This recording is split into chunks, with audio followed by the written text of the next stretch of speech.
Okay, we should be live now and we can start the session.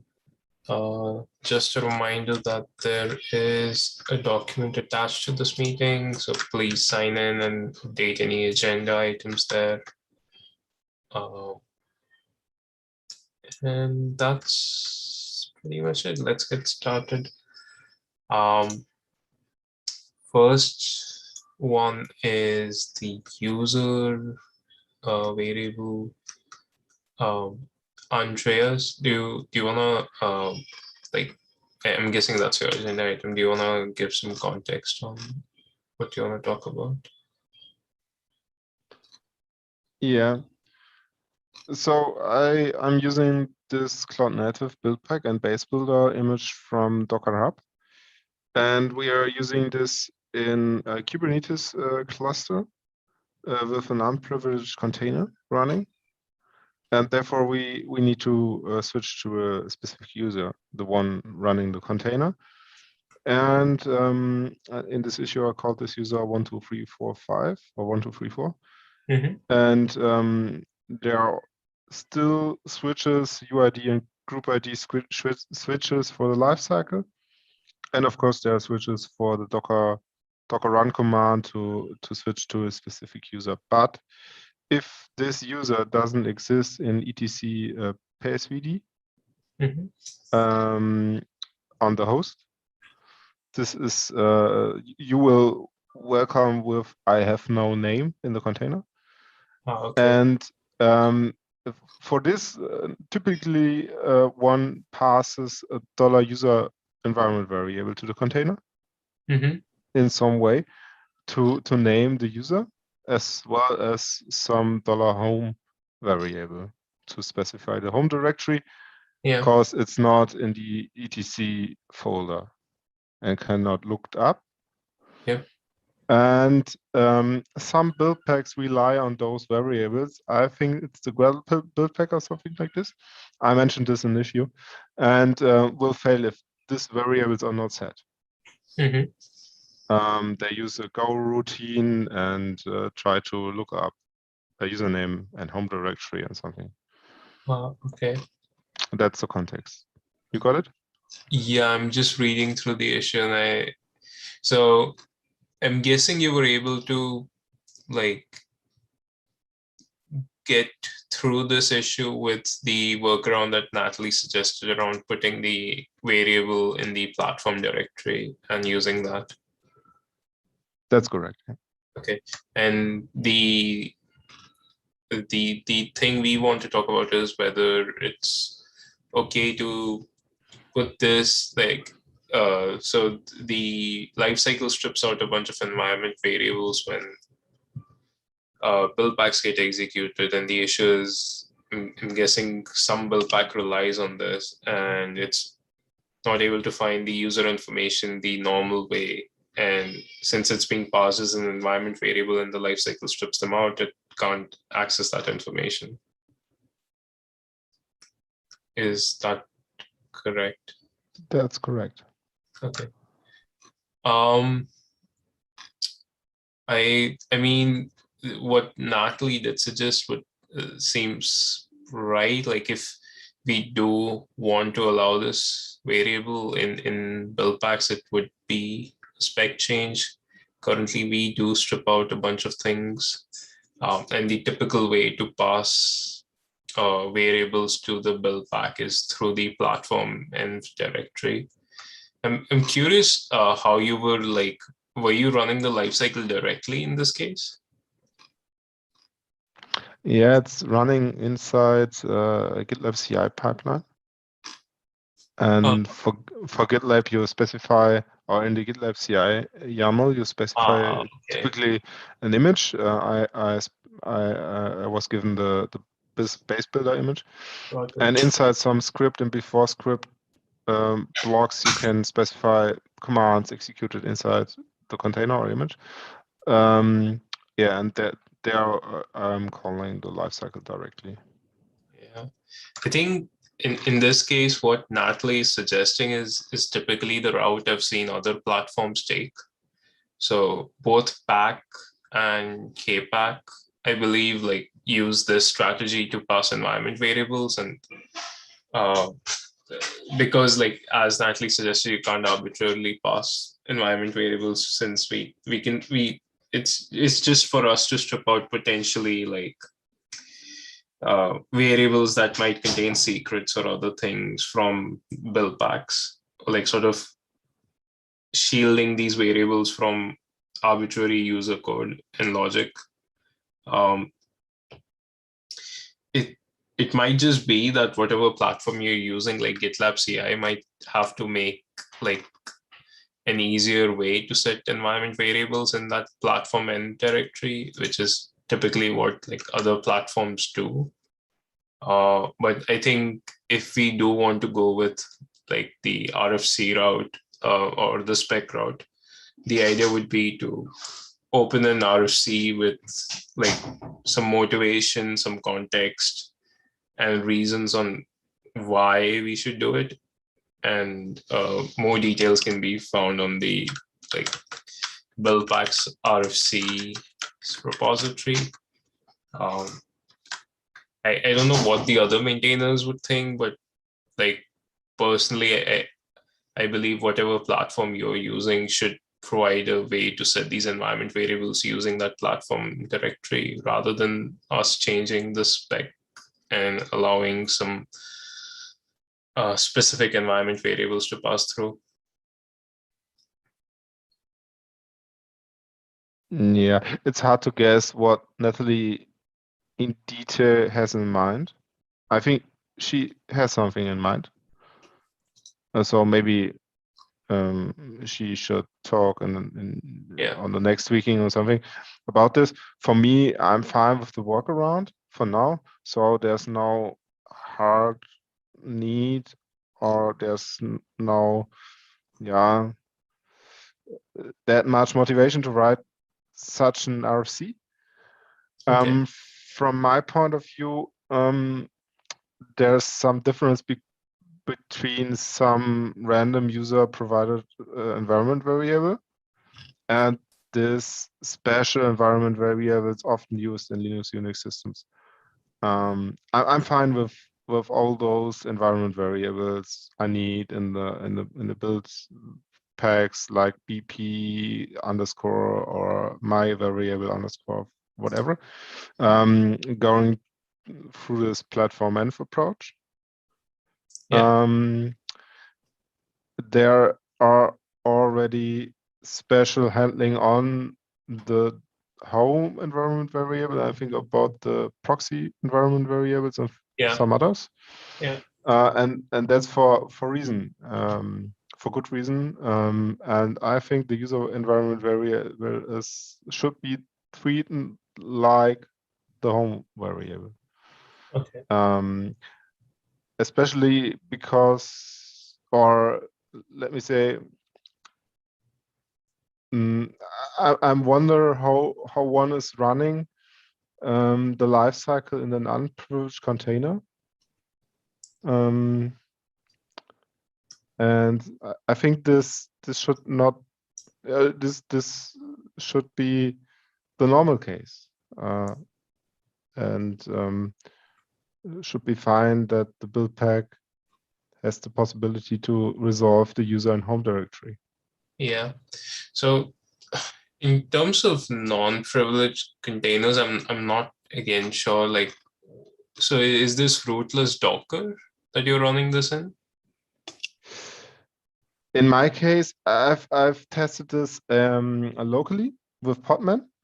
Okay. And or you can test this with Docker as well. You as mentioned in the issue, if you run file the Docker run and provide a -u switch for user and group, Yeah. it's the same for Docker for Podman. Yeah. And that's the same way our Kubernetes cluster runs containers. For each user or for each GitLab pipeline, there's a specific user, and typically in a known user space. So there's no possibility to override or access files on the host from another pipeline. or from another user to separate user spaces. I think this is because Docker shares this user rights with the host. And that's the case why in the Docker world always this user thing is discussed. All right. So in unprivileged containers. The way I've seen other people run it with unprivileged containers is typically through a platform, as I mentioned. So like Pack, for example, like can use Podman to run this. And Pack, like you can pass command line arguments to Pack to set environment variables. So you can pass something like -e user and the value. And Pack does exactly what Natalie suggested over there with putting it in the platform directory and setting up volumes and other things. Similarly, like some of the other, like Kpack, which is a Kate's native platform, does something similar, where it again like takes the user, like whatever environment variables that the user wants to set, and sets them in the platform directory. So typically this the way other people go around it is they don't use lifecycle directly, and they just go through the platform, which is which handles these common use cases for them. But as you said, there are like certain special variables like the proxy ones. I I guess we can just keep a discussion and recording in place, and when Natalie is able to join in the next office hours, we can continue this thread. But I would again like, are you like part of the GitLab platform team or something, or are you just using it? No, I'm an employee at the German train company Deutsche Bahn, especially DP System, the IT subcompany of Deutsche Bahn. And there we are actually using Heroku-ish nowadays. Okay. And we strive to replace this with another thing, maybe Docker files, maybe Cloud Native build packs or something. We are exploring and trying out several things. And during this phase, I tried this Cloud Native stuff. I think it's possible to use Pack, but it's not that the way I think it should work, because in GitLab you specified an image and it spins up in a container. And I can spin up a container and run Pack inside, and then I have the problem with the Docker and Docker stuff, which I think will not work in GitLab. So it's easier to spin up the base builder image and run the lifecycle directly. Yeah. There are other conveniences that platforms provide, but have you by any chance like already tried this GitLab? Like there's this platform that GitLab has that is built on top of Pack. I'm not sure if you've already like tried it or if it's not applicable in your case. I posted a link to that in the Zoom chat, but I'll also post it in the agenda. Have you by any chance taken a look at that? Yeah, I'm aware of this GitLab Auto DevOps feature. We're not using this. Yeah, will be possible. Depends on the specific setup you're running GitLab. There are dozens of ways. And maybe it's fine if you use GitLab Auto DevOps, but the backend running the containers is different from the one we use. We use a Kubernetes cluster as backend. And GitLab provides several, they called it runners for those platforms. And yeah, so it's slightly different than GitLab Auto DevOps.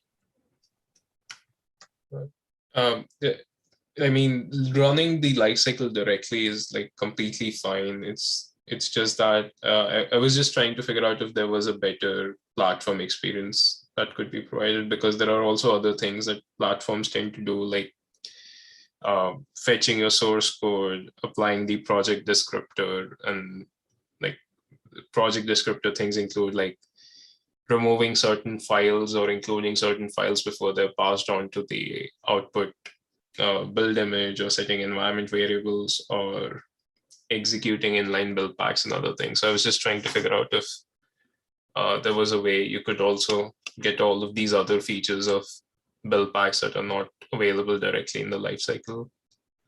But if you're not interested and this is a very specific use case, then I think we can definitely like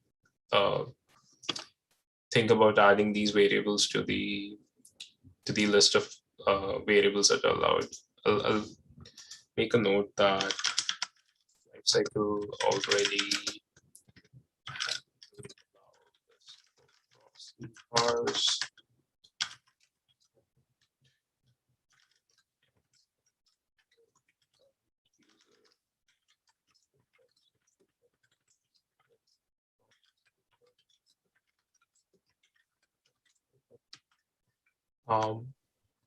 Is there any other way I can help you? Or is there anything else you need help on? Now I can add some link from a blog, which helped me a lot, from Centric. I think it's also a German company. I think we do, yeah, pretty much the same stuff. And also I would mention that I think there's some gap between the spec and the implementation. The proxy variables are not mentioned in the spec, but still there on the list in the implementation. But maybe, yeah, that's not. Yeah. So the implementation has to, I believe, conform to the spec, but it can add things on top of it.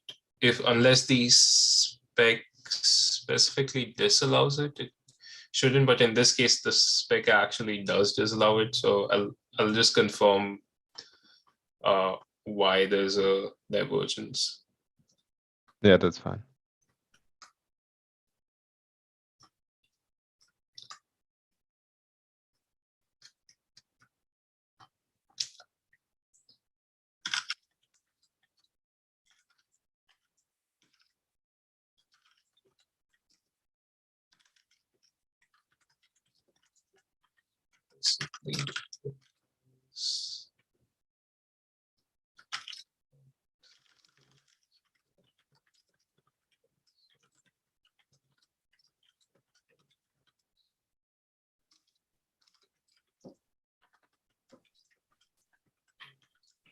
Hello? Yes. Sampath? Yes. Hi, Okay. Paul.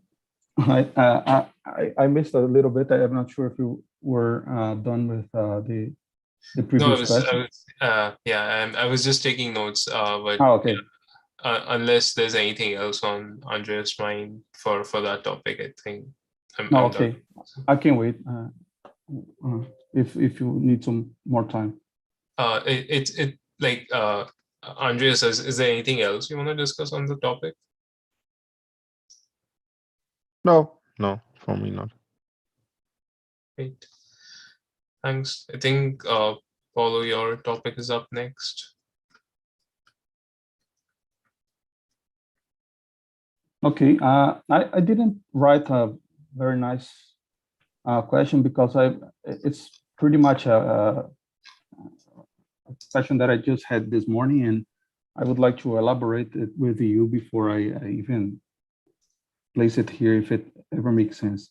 So my question is like, when you do a pack build, you have several steps, and you can actually include a push of the Docker image, which it will be generated to the container repository, right? Like it could be any kind of container repository. So my question would be along the lines where after this deployment, is there any step that I could work out on a file that would be triggered where I could make a custom script? Sorry, I didn't quite understand that. So you're saying that after PAC publishes an image to the registry, you want to trigger some step? Yeah, once- like a custom script or something. I mean, like not directly through PAC, but if you use if you're using some shell script or some CI/CD platform, you should be able to run like workflow steps. I'm not sure if I Yeah, no, I was just wondering, like, let's say I have this week I asked on a question on the Slack channel where I need to make like a cron that will trigger one-off tasks, right? So like imagine like a job scheduler where you can have a kind of a custom task that will be triggered. So if you have like a Kubernetes, you can schedule those tasks. If you use ECS, you could use an event bridge for scheduling on one-off tasks. My question is along the lines like, let's say I have a cron tab file on my project, on the root or whatever, like a .cron tab file. And after I push the image, I could, in this use case, for instance, I will just go on the cron tab file within the container, get the times that I need to schedule the proc file steps that I want to trigger, and I would just go to Kubernetes and add that, or to ECS and add that. Or if it doesn't make any sense and it would be a very external thing that I could do on my own side on the CI part of it, but I would still have to go through project file for that. It was just a bare question to understand what your thoughts are about it. I think in general, like our platforms just have been self-contained to building container images. And we hope, like our hope is that you can use some other CI/CD or workflow orchestration platform to do anything you want before giving us the source code or after the image is processed and pushed out. There's a interesting case where post build has come up in the past in the context of build packs, which is like currently there's a detect and build binary.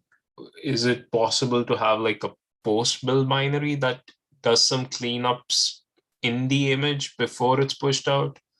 So things like a post build binary could like there might be artifacts left by a certain build pack in the output layers or workspace directory that you might want to clean up after all the build packs have done processing. So that's where in the past post build has come up. But I think like if it goes beyond the build packs API and it's like a generic workflow CI/CD thing where like you once you have the image, you want to do something with it. I don't think there's anything that the project provides. There are, however, like there is a Tecton task, and you can possibly automate it using Tecton. So if you're using Tecton to build your images, you can then also use Tecton to trigger other things after the build is done. That's potentially like that's I think the only CI/CD like integration apart from GitLab that I'm aware of. Oh, there's also Circle CI. Sorry. Yeah, I believe it's any like a GitHub Actions would do. Code build from AWS would do the same. Yeah, I was just wondering if that would make any sense to have a final step after the image has been published to the container repository. But I don't think in a second thought that it makes sense, because it's like when you publish the image to the repository, it is not yet running, right? It's only there waiting for a redeployment. So it would be very dangerous maybe to set a new crown or any new thing before the workload is actually replaced, right? So I was looking here how Heroku, for instance, does that, and it has a kind of an add-on for cron jobs. So maybe I should look on a similar approach to have a kind of external, even if I can add a cron tab file to the project, it would be a post deployment step instead of a post build step. Right? Yeah. Yeah, okay. So I will not even place my question there because I don't believe it makes sense. No worries. Happy to help. There's like I originally thought you were asking about the other post build stuff that the inside the build container that has come up in the past. But yeah, I think most of the other users of build packs that I've seen like just use some other platform to like once they've created an image with build packs, they use whatever they like to do the deployments or tests or whatever. Yeah, I'm gonna leave the question there. Just so those are post-published pack build step exist, but I'm convinced that it doesn't make sense for now.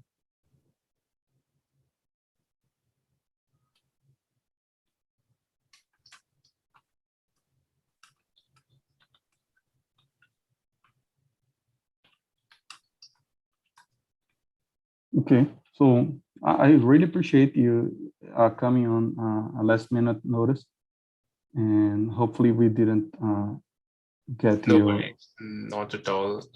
Happy to help any way I can.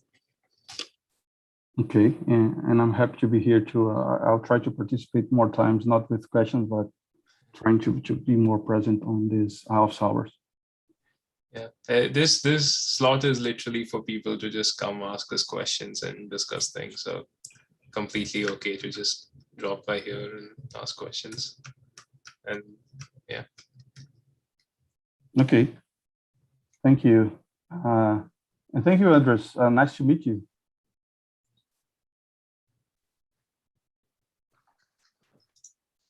Nice to meet you. Great. If that's it for the agenda, I think we can call it. Yeah, happy holidays for you. Same, happy holidays, happy new year. I think we'll probably be conducting the next office hours on the new year. Okay. I mean after the new year, sorry. Yeah. What's your time zone then? My time zone is London. Okay, so it's probably 6:44, maybe. It's 7:44. Okay. Yeah. Yeah, well, I guess you are in the middle from me and Andres, so he will enjoy the new year before we do. I'm in Brazil, so it's 4:44 here. Wait, like sorry, did you 4 say p.m. 4? Oh, 4 4:40, p.m. Okay. yeah, 16:44. Cool. I guess I'll end the meeting then. Okay. Cool. Thank Thanks you. for dropping by.